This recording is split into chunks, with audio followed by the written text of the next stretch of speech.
Well, hey there, colleague. How in the world are you doing? I'm Dave Stuart Jr., author of the books These Six Things and The Will to Learn, and I want to talk to you today about education.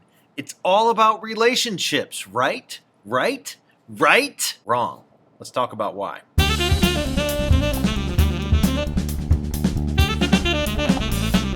So don't get me wrong. I love the relationships that come with teaching. I love getting to know students. I love getting to know colleagues, bosses, parents. I really appreciate relationships, and they are like the stuff that makes teaching so good and rewarding. But they are not what teaching is about. They're not what education is about. If you want to say life is all about relationships, I can go with you a little further that way. That's an interesting claim to me. But to say that education is all about relationships to me is too far. And it's not just a small too far, it's a big, important too far. A couple things to think about here. First of all, I don't know any parent who sends their kids to school just hoping that their kid will have good relationships. Like that's the sum of their hopes for their kids. No, typically parents have additional hopes. For example, I hope that school will advance my young person's likelihood to flourish long term. I would like that. I would like it if school would teach my student to be stronger in math, help my student to be more prepared for career or college.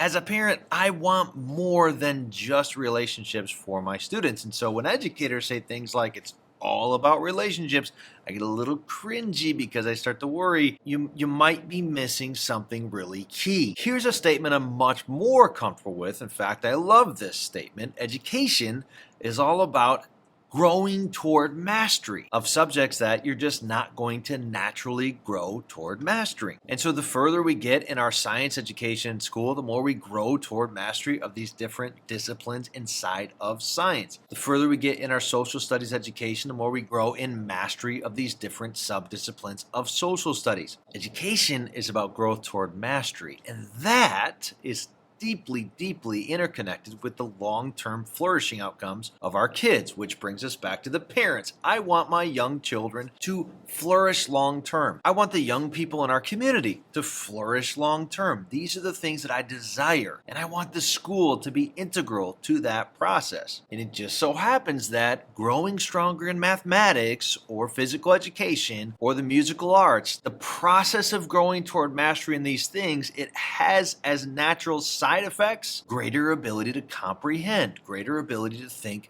critically, greater character strengths like resilience, self-control, open-mindedness, and so on. And so even though I think the disciplines are inherently beautiful, all the things that we teach in school I think are by themselves valuable and worthy of study. You can completely disagree with me on that, but I hope we'll honor the overwhelming evidence that the more you grow in mastery of these things, the more you develop these side benefits that accrue toward greater long-term flourishing possibilities. So, if education is not all about relationships, then how should we rightly think about relationships? And here I think we tap into what that statement is really getting at. Relationships are key to cultivating student motivation. Specifically, if we look at the 5 key beliefs, relationships are integral to teacher credibility, and they're also a beautiful foundation. Look at how credibility is on the bottom of the pyramid. They're a beautiful foundation for helping kids to value learning more, for helping them to understand and use good effort, to see the possibility of success. And relationships are critical to enhancing students' sense of belonging, because if you don't have good relationships, you're going to be on your guard, which is what belonging does not look like. Belonging is, I can take my guard down because I fit here. I am meant to be here.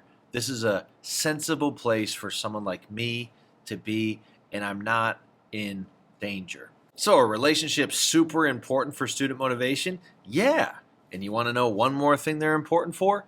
Teacher motivation. I love getting to know students each year. Don't you? Isn't it a great feeling to turn these mysterious faces from day one into folks who you get by day 100? I think that that's delightful. And so to me, relationships are the great reward of my work. They're a reward today, and they're a reward long term when I bump into someone at Taco Bell or something and we say, hey, remember that time that we shared together in class? So go build effective teacher-student relationships. Do that and check out on my channel here because I have some advice for that. Look at my books. They talk a lot about that. But definitely don't misconstrue relationships into being everything about education. That they are not.